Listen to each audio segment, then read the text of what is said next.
The aircraft lifted smoothly from the runway, its engines settling into a steady rhythm as the city lights faded below. Inside the cockpit, everything appeared routine. Checklists were complete, systems were normal, and the flight climbed toward its assigned altitude.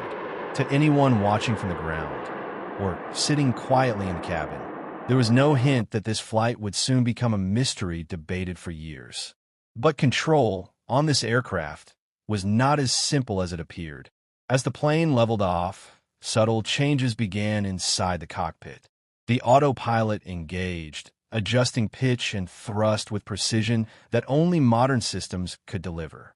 The pilots monitored the displays, trusting the automation that had safely guided thousands of flights before this one.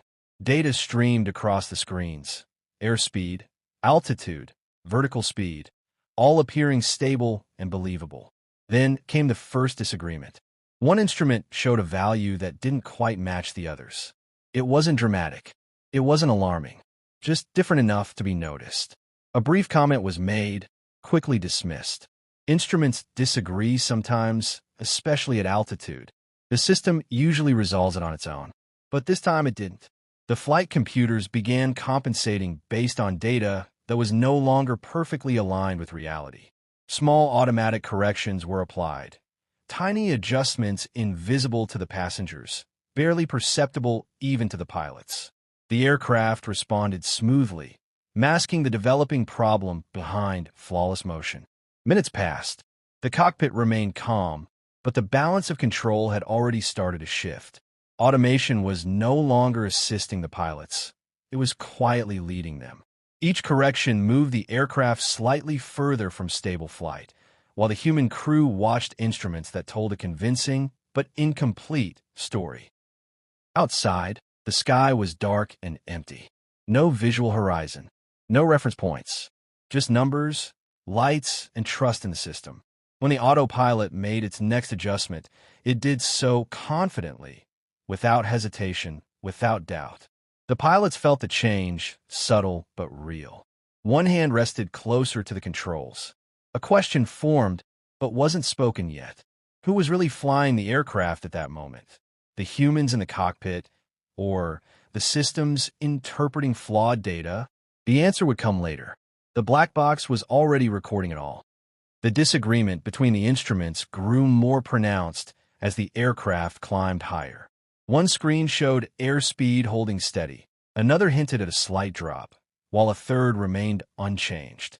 The pilots began to notice the inconsistency, exchanging quick glances as they assessed the situation. In modern aviation, instruments rarely lie, but when they do, the consequences can be fatal. The autopilot continued to make subtle adjustments, attempting to maintain level flight. Each small correction relied on the very data that was now questionable. The pilots were still monitoring the screens, trusting what appeared to be normal readings, but the aircraft was beginning to respond differently than expected. The control inputs seemed right, yet the plane's behavior told a different story. A sudden alert sounded, a minor caution. It was brief, barely noticeable, but it drew the crew's attention. They acknowledged it, discussed possible causes, and continued flying. But this small alert was the first real signal that something was misaligned, a tiny warning of the chain reaction about to unfold. Minutes later, the autopilot disengaged. A sharp tone filled the cockpit, and the aircraft's controls stiffened in the pilot's hands. Manual control had returned suddenly, leaving little time for adjustment. The plane reacted slightly nose up. It was almost imperceptible, but it changed the airflow over the wings.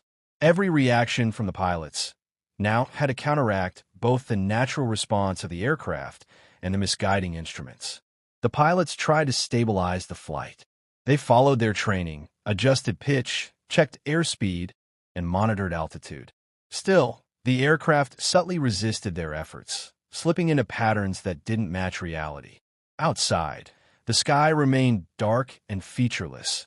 No horizon to guide them, no landmarks to confirm their senses. In a passenger cabin, everything seemed calm. Drinks rattled slightly in cups. Some people shifted in their seats, but no one noticed the battle unfolding at the controls. Only the black box knew. Every word, every movement, every hesitant adjustment was being recorded, documenting a conflict between man and machine that would later reveal the terrifying truth about Flight 604.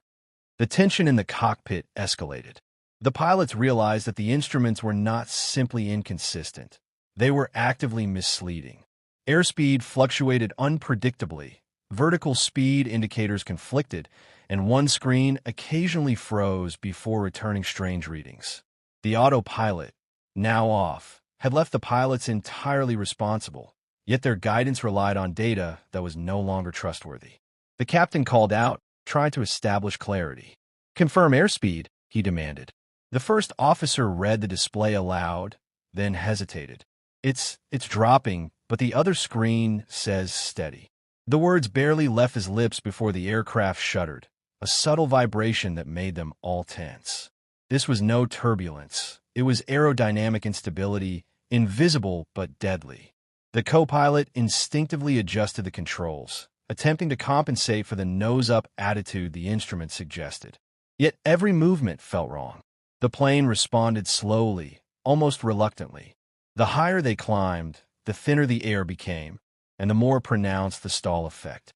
Each correction seemed to make the aircraft's behavior even less predictable. Meanwhile, in the cabin, passengers felt a slight, unsettling movement. The plane tilted gently, then steadied. Few noticed, but some glanced nervously out the windows. The attendants carried on, unaware that a fight between human judgment and automation was unfolding just a few feet ahead. Back in the cockpit, the pilots were now caught in a loop of reaction. Every decision required split-second judgment. Which instrument to trust, how much pitch to apply, whether to add power or hold steady. The room was filled with overlapping voices, alarms, and the whirring of instruments trying to make sense of false data. And through it all, the black box recorded every fraction of confusion, every tension-filled moment, every hesitation. In its memory lay the story of Flight 604, the story of who was truly in control and how the illusion of control could be fatally deceptive. The aircraft had now entered a state that was almost impossible to manage. The conflicting readings and subtle shifts in control had created a situation that even the most experienced pilots would struggle to correct. Every input they made was countered by unseen forces. Airflow, misreading instruments, and the autopilot's prior adjustments that had left the aircraft off balance. The captain's voice grew firmer, trying to regain authority over both the situation and the crew. "We need to stabilize, focus on pitch and speed." But even as the instructions were issued, the plane continued to behave unpredictably. The nose remained slightly high, the wings producing less lift than expected, and the aircraft's descent, though slow, was inevitable. A stall warning sounded intermittently, its tone inconsistent, adding confusion rather than clarity. The pilots instinctively reacted, pulling back on the controls to counter the perceived loss of speed. But the stall was real, deep, and relentless. The higher altitude amplified the effect, making every correction less effective. In the passenger cabin, anxiety was beginning to rise. A few murmurs of concern, a tightening of seat belts, and the subtle sway of the plane alerted some passengers that something was wrong. The crew continued their duties as best they could, unaware that the danger lay far above them, in the delicate balance of flight. Every decision in the cockpit was now critical. One wrong input could make the difference between recovery and disaster. Yet even as the pilots coordinated their actions, the aircraft responded inconsistently. Instruments continued to send conflicting signals, and the stress in the cockpit mounted. The black box recorded it all. Every tense word, every pause, every conflicting command was captured with perfect clarity. It held the evidence of Flight 604's final minutes, a chilling account of a plane caught between human skill, machine logic, and the unforgiving laws of physics. The question remained, who was really in control? The aircraft continued to struggle in the thin upper air, its wings fighting against the airflow. Each subtle tilt, each minor correction, seemed to take the plane further from stable flight. The pilot's training told them to act methodically, yet instinct and urgency overpowered careful procedure. Every second wasted increased the risk of disaster. The captain called out vertical speed and altitude repeatedly, trying to synchronize the crew's actions. Maintain heading. Reduce pitch. Watch the airspeed. But the instruments continued to lie. Airspeed jumped erratically, conflicting with the altitude readings. The co-pilot attempted to stabilize the aircraft manually, applying inputs that should have corrected the problem, but the plane remained stubbornly unresponsive. Inside the cabin, panic began to rise. Objects rattled and shifted. Some passengers clutched their armrests, bracing for a turbulence that no one could see. The flight attendants, trained for emergency situations, moved quickly but cautiously, trying to calm those around them while feeling the subtle, unnatural movements of the aircraft themselves. Back in the cockpit, clarity was slipping. Conflicting data and stress-induced reactions created a feedback loop. One pilot would correct in one direction, only for the other to counteract instinctively. The aircraft, caught between human decision-making and flawed data, was trapped in a delicate balance that was unraveling by the second. The black box captured every heartbeat of the situation. Words spoken in urgency, commands issued in desperation, hesitations that would later be analyzed by investigators, all recorded with unflinching precision. The story of Flight 604's descent was not one of dramatic explosions or immediate failure. It was a gradual unraveling, a clash between human authority and the invisible systems controlling the plane. And above all, the question lingered louder than ever. Who was really in control of the flight, the pilots, or the machines guiding them? As the aircraft descended through the upper layers of the atmosphere, the problem became undeniable. The nose remained slightly raised, the wings unable to regain full lift, and the plane's descent rate increased despite repeated corrections. Every instinct in the cockpit screamed that something was wrong, yet the instruments offered no consistent guidance. The captain barked instructions, trying to restore coordination. Reduce pitch. Monitor airspeed. Follow me. Each command was executed, but conflicting data and the autopilot's prior influence made synchronization almost impossible. Every adjustment seemed to create a new imbalance, a cruel feedback loop that no training could fully correct. In the passenger cabin, the tension was mounting. The faint tilts and drops that had gone unnoticed earlier were now obvious. People gripped their seats, eyes wide with fear. Some realized instinctively that the situation was beyond normal turbulence. The cabin crew tried to maintain composure, moving down the aisles to reassure passengers, but their calm masks barely concealed the growing concern. Back in the cockpit, the crew's stress intensified. They were fighting a battle against the very instruments they had trusted, and the margin for error was shrinking rapidly. Every second wasted in uncertainty allowed the aircraft to drift further into a dangerous stall. The higher altitude magnified every error. The thin air provided no forgiveness. The black box recorded it all. Every tense word, every split-second decision, every moment of hesitation, preserved for investigators who would later piece together the final tragedy of Flight 604. It captured the clash between human skill and mechanical automation, a battle invisible to passengers yet utterly critical to survival. Time was running out.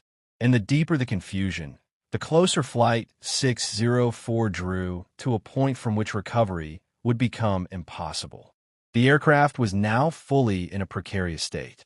The nose remained high, the stall warnings sounded intermittently, and the pilots were fighting both the machine and their own instincts. Each attempt to correct the flight path produced unexpected results, a cruel reminder that control was slipping from their hands. Maintain heading. Adjust pitch now, the captain shouted. His voice was firm but strained. The first officer responded quickly, pushing and pulling the controls in response, while the co-pilot cross-checked the instruments. Every input seemed to cancel out the other. The plane rocked subtly, as though resisting their efforts. The cabin had grown tense. Passengers gripped armrests, whispered prayers escaping their lips. Some realized the gravity of the situation, their eyes darting nervously to the flight attendants. The crew moved efficiently but cautiously, trying to reassure everyone while feeling the subtle instability themselves. Back in the cockpit, confusion had become a dangerous companion. The pilots were no longer reacting logically. They were reacting instinctively to alarms, fluctuating readings, and the subtle vibrations of the aircraft. Every second mattered, yet every second brought the plane closer to a critical point. The black box captured it all: shouts, hesitations, instructions given and sometimes ignored, as well as the faint, mechanical whirring of the aircraft itself. Investigators would later study these recordings in disbelief, trying to understand how Flight 604, a perfectly functional plane, had fallen into such a deadly trap. And still, the question haunted every moment. Who was really in control?